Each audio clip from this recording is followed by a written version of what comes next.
guys, welcome back to Dirk's Cinema Files and another project. Well, kind of another project. It's been a while since I've done anything. This bench is a complete disaster. Shit everywhere. I just haven't been able to get myself motivated. It's been very, very tough. I've been trying. I still follow videos. I still follow forums and stuff like that, trying to get myself motivated, and every time I think I get motivated, something blocks me and I can't get it. I've tried different things to kick it off, trying to start with some small projects, because the bigger ones, they're hard when you're motivated to continue. But when you're not motivated, it's a losing battle right off the bat. So, I started with this 1929 build. I thought it was a simple build, very few parts I could work on. Kind of stalled, just like, it stalled. Had some ideas for some more masks, for more Jason Friday the 13th style masks, and again, I stalled. Got this over here. This little Porsche from a movie that I saw would go great with my my movie themes that I always do, so I wanted to build that. Still do, but I was excited. I got it, and after I put it on my bench, it stalled. So we're gonna wait on that. Just trying to find different things. There was this. This has been sitting on my bench forever. This is the car from the TV series UFO. Working on that. Just can't get it finished. Might remember Frank from the Groovy Ghoulies. Just cannot get him finished, and he is like 98% done, and I just can't get it finished.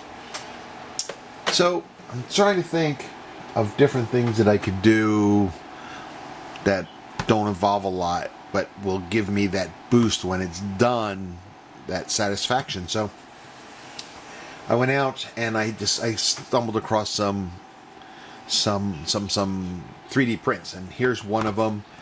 This is something I've been searching for a long time, and even spent a lot of time researching to customize my own, because I couldn't find anything, and then I just stumbled across this. If you don't recognize this, this is from the 70s. This is the Death Probe from the TV series $6 Million Man. Really, really cool. I don't know how accurate it is, but it looks better than anything I've seen, so it kind of excites me.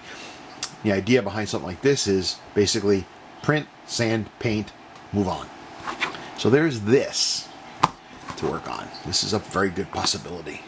But again, once I finish printing it and cleaning it, my drive dried up. The other thing I found, which I think this is what I'm going to go with. This one really cracks me up. This. Sorry for my lighting. One of my lights burnt out. I got to get a new one. Harbor Freight. But anyway, this is Godzilla. This is Godzilla. He looks kind of goofy, right? This is probably from the most cringeworthy scene in any Godzilla movies, and those that follow Godzilla know there are quite a few, but this has got to be the worst. This is from the 1965 movie Godzilla vs. Astro Monster. It's when Godzilla and Rodan are taken to a far-off planet by these aliens to fight King Ghidorah, or as they call him, Monster X or Astro Monster. And in about halfway through the movie, Godzilla wins a battle against Monster X, King Ghidorah, and he does this jig, this dancing, after he won the battle, which was stupid. Even as a kid, I was like, what the hell's going on? So far removed from what Godzilla was from the first movie. But anyway, it's iconic. So I decided I'm gonna build this. What's it gonna take to paint? A little sanding, a little painting, and it'll be done. So that's what I decided to do. But when I printed it, it came out like this. It is only 7 inches tall. Meh.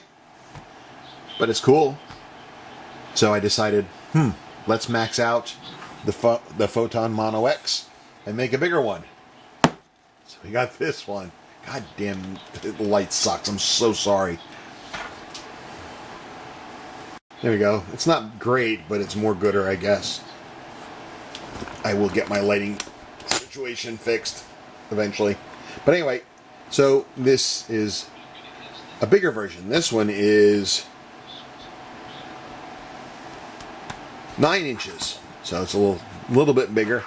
I think that looks cool. But I think this is going to look cool sitting on the bench. I just think it'd be cool. People are going to see it and they're going to go, holy crap, that is, and they're going to recognize it, and it's going to be one of those pieces that just gets instantly recognized. They may not remember the movie, but they're going to remember the scene and how cringeworthy it is and all that stuff. So this is what we're going to do, is print it out on the Mono X using Sunlu gray resin. I kicked him up to, this one's 100, so this one was kicked up to about 140, 142%. Hollowed them out, put in some holes in there to drain. You know, what the hell happened there? That's a bust out or something. Anyway, so we got to fix those up because you can see those. But anyway, so yeah, that's all that is. We washed it, we cleaned it, it looks pretty good. It's going to need some work in the mouth area. You can kind of see it's all the supports in his teeth. But, you know, a simple, again, sand, prime, paint, and we're done. So I think that's what we're going to do. And then what we'll do with this one is I'll figure out a way to do it, and we'll give this one away to anyone interested enough to have this silly Godzilla on their desk. You guys can paint it and do all the work to it yourselves. All right, so stay tuned. I'll be right back. All right, so we're working on Godzilla.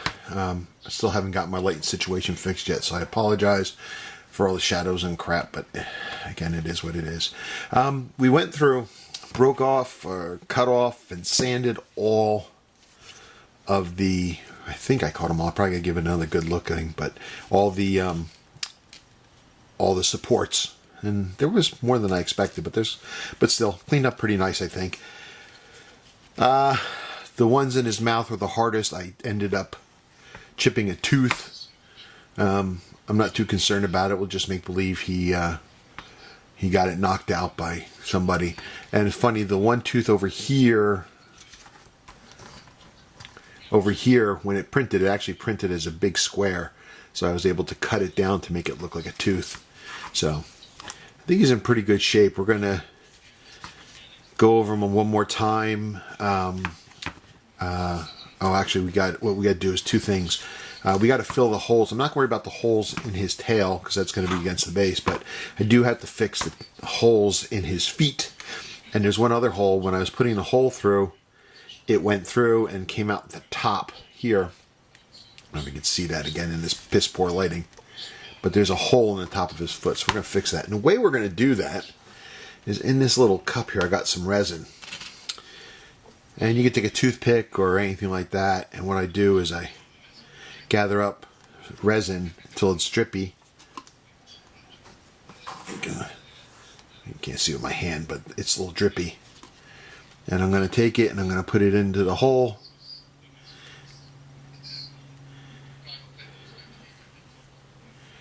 There we go. And you can see that. It's kind of covered the hole up. And then what I do is I take my UV light. All this UV light is, some people have flashlights, which is fine. This is one of those things that the little Asian girls use at the nail salons. They put their hands under. It works for 30 seconds or 60 seconds, I believe. But you just use that, whatever. And it was cheap. Oh, crap. I put it, I didn't move my resin. It cured my resin. What a tool. What a fool. What a buffoon. Anyway, so you do it until it gets, till that hole gets filled up. So we're going to do another application here. Just kind of force it where we want. In the grand scheme of things, because of where this is, I don't think anybody's going to notice it. it's going to be, it's just going to blend in. So there we go again. Move that out of the way. Put a little UV light on him.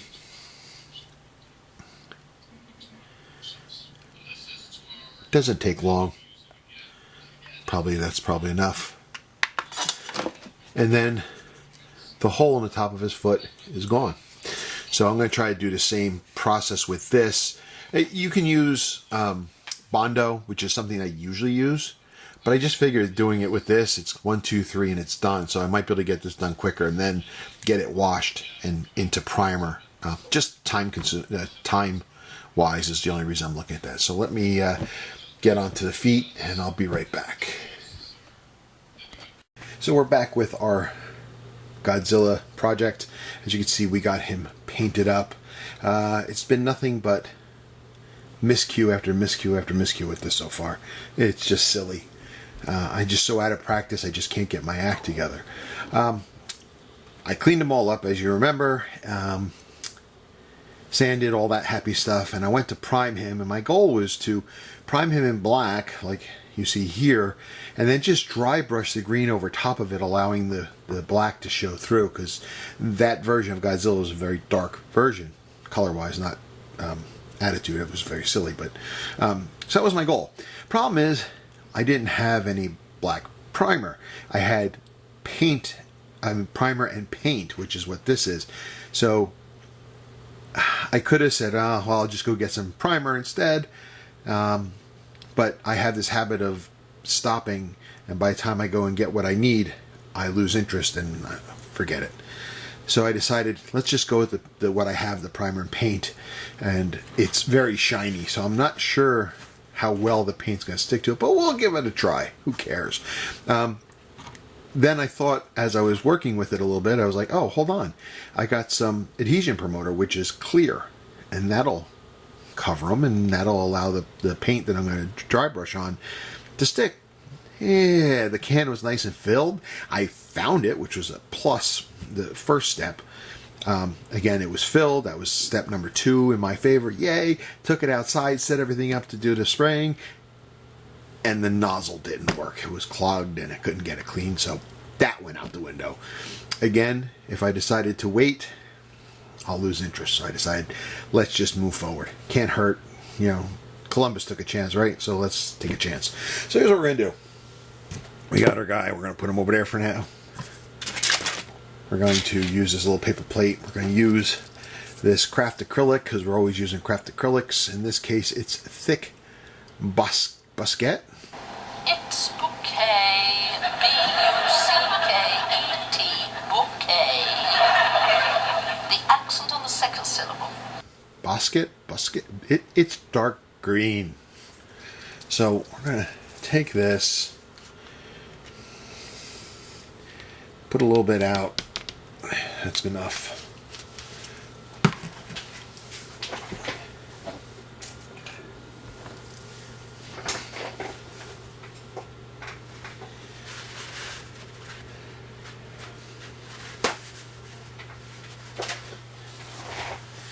Handy dandy paper towel, our makeup brush, okay, and just going to take a little bit, right,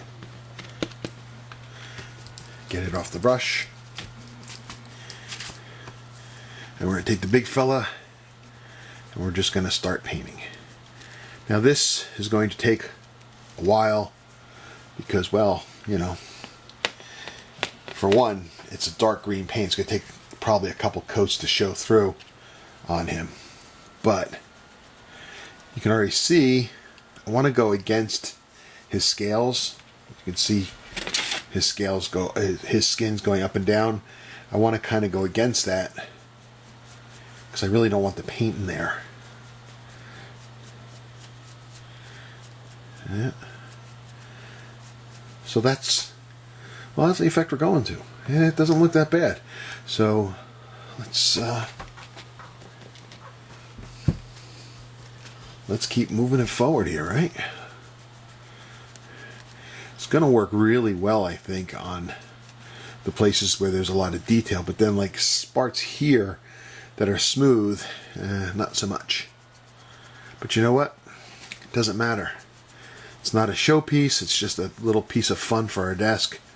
Let's just go with it and see what happens. All right, let me get through the rest of this and I'll be right back. Hey guys, welcome back to Godzilla.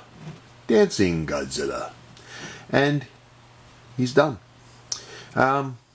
It was a fun build. It was, I think, kind of just what the doctor ordered, and I needed something that would be quick and satisfying, and I think that's what he has been. Very simple build. We printed him up. We made him really big. 9 inches overall. It was just a clinic in painting for me. It's all it really was. We used a bunch of different colors, and most of this was all dry brushing. So we took this green Bosquet as the base coat. We dry brushed him, wanting to leave the black underlaying in his scales here to pop through. I was thinking maybe we'd do more than one coat, or we'd need to do more than one coat, and we didn't have to. The one coat, I think, did a great effect. The other idea was also because of the dry brushing was filling in a lot of those lines, that I'd just go over with a wash later. But these grooves and details are so shallow, it's not really going to do anything. So I just left it with one coat, and I was pleased with it. But yes, we did the green. Then we attacked his nails. His nails were kind of fun because they always have this fade. They're not just this one color. And we started out with the apple barrel antique white, and that was just too stark. So I went with this almondine color, and I darkened it up with a little bit of brown. Okay, nutmeg actually is what I used, but light. And then I painted his nails, his toes, and his teeth with that color. Then after that dried, I went at it again with the same two colors, darkened up the mix a little bit, and using a dry brush, we went and we just did the edges, the back end closest to where the nails come out of his hand, and we did that, and we got this. I think it's a pretty cool effect where it's fading out. I like that. I think it turned out really well. The way I did this with the dry brushing is I had bought this kit a while back off of Amazon. It's just this makeup tool kit. It was only I gotta say it's under $20. It's not more than that. But it's got all these great brushes in there of all different sizes that are real puffy like this. And this is what I did my dry brushing on. So you just dip it in your paint, you get most of it off on a brush and then on a paper towel, and just start dusting, and that's how we got the effect. I just got smaller brushes to do his nails, and this way I can pinpoint close to his hands, and it worked out pretty good. And then after that, we attacked his spines, whatever they call them. You can see here it's not completely gray. For that color though, we used this Craft Smart. No, it wasn't the gunmetal. I take that back. Here it is. It was just this charcoal. This is a lighter charcoal than the charcoal I usually use, like for my car chassis. That's a dark charcoal. This is a lighter one. And I did the same thing. I went in with a much more smaller brush than this, and I just did the edges. And that's what gave that effect. I think, again, the fade, I think, looks pretty cool. I like the way it turned out. His eyes, they're kind of cattywampus. It's still bothering me, but Originally, I thought I was just going to paint the eye area itself, which I use this antique white because you don't want to use bright white; it's too stark. And I was going to use some arrow appliques that I have for the eyes. But then I realized in the print, his pupils were already printed into it. They bulged out. So I thought it would look silly if I just ignored that, and so I painted those, but still they look kind of funky. It's not perfect. I might have to readdress this. I'm not too crazy about it. The other thing I was going back and forth was putting on a wash. I usually like to put in a wash with my eyes. If you look at your eyes, usually in the corners, you'll have you'll see blood. Basically, it's like a pinkish color in the corners of your eyes. They're not just white, but in the case of Godzilla, it's a brown. And I'm not sure if I'm gonna. I might go back and do it. I don't know. I'm on the fence with it, but right now I think he looks pretty cool. To be honest with you, I'll put him on the table and nobody will notice. His teeth were done in the same vein as the original color as his nails. So that was the mix of the almondine and the nutmeg. His mouth is too closed to be able to get in there and paint any red, so you don't really notice. I just left it black, and I think it looks pretty ominous. So, and then basically after he was done, we just did a matte coat over, a matte clear over everything, and that's it. I was also going to put him on a base, but you know, he sits pretty well. I don't think I even have to. I think I'm just going to leave him like that. He stands, you know, pretty well. So that's our dancing Godzilla. I think it looks pretty cool. And again, probably the most cringeworthy scene of any Godzilla movie ever. But iconic nonetheless, so I think he'll look pretty cool. And again, it's something somebody sees and it'll make them smile, I think. So I think he looks pretty cool. Anyway, that's today's dose of modeling medicine for me. I don't know that this is all I needed to get my butt in gear to start going full-fledged modeling again. I think I need another dose of something, and I think it's going to be the death probe in the back. I think we're just going to do that next and see where we are afterwards. So, till next time, guys, be strong.